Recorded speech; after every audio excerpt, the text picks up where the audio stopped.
Like, ugh, like they're horrible, and they got one from the Sixers. So From my point of view, is the lack of Embiid.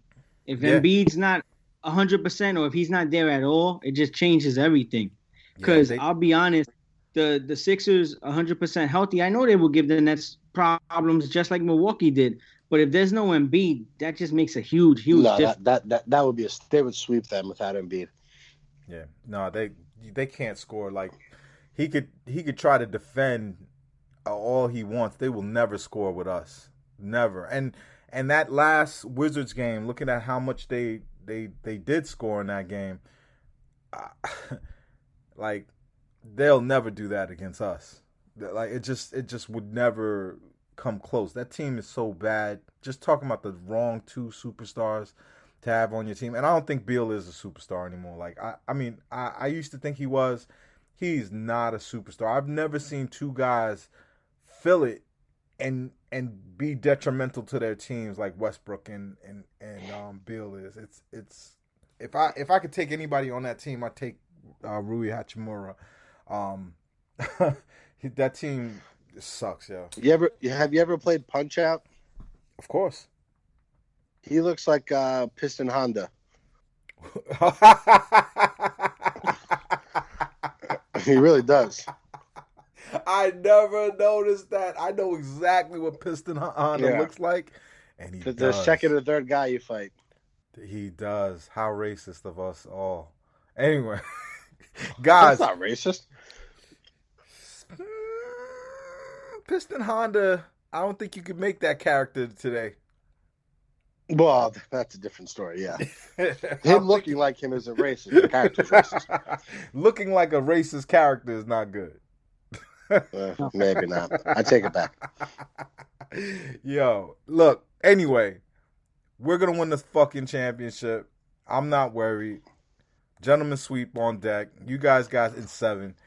We will talk Listen to about the it again. Ichirides podcast. Definitely. Yes, yes. And please, please, I just want to say this because the last time I was on, I remember exactly what day, I remember exactly where I was, and we said the Nets were going to win a title this year. That was about 7 months ago, and Yeah, right. I still feel the same now.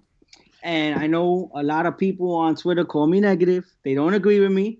You can listen to the podcast. You can listen to me here, which I love coming on. I love talking with you guys because you guys are real net fans. You guys have the passion that I have.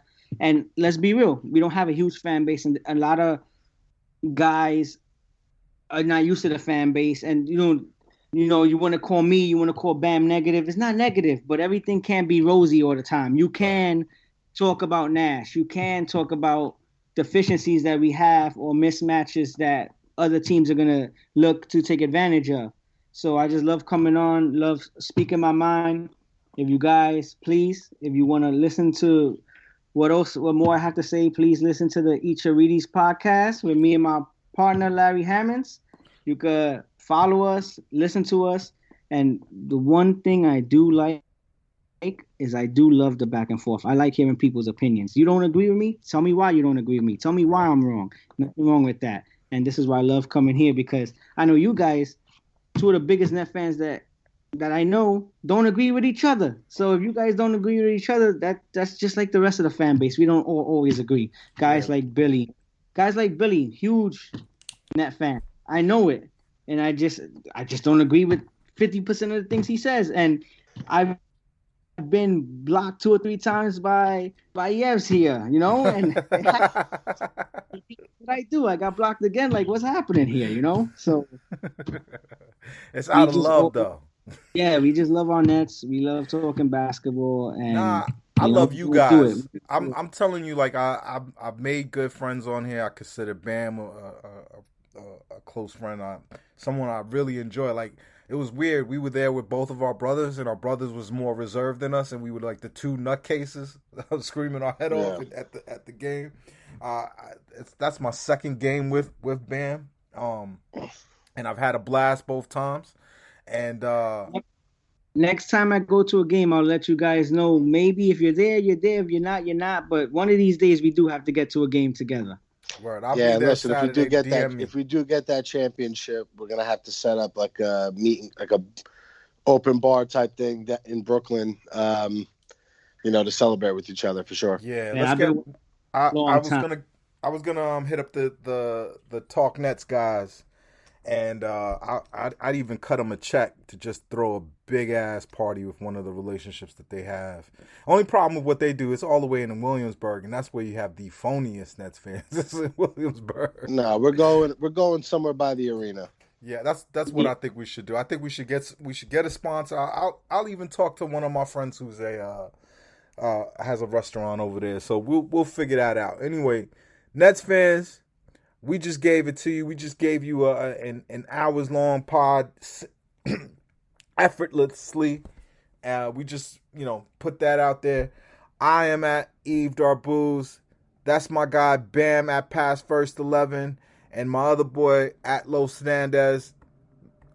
Please, the Eat Your Wheaties podcast is one of the dopest podcasts that you can listen to in New York City and hear basketball. Like I'll never understand why sports radio has so much baseball on it and why people care so much, even though I love baseball. But the Brooklyn Nets needed voices.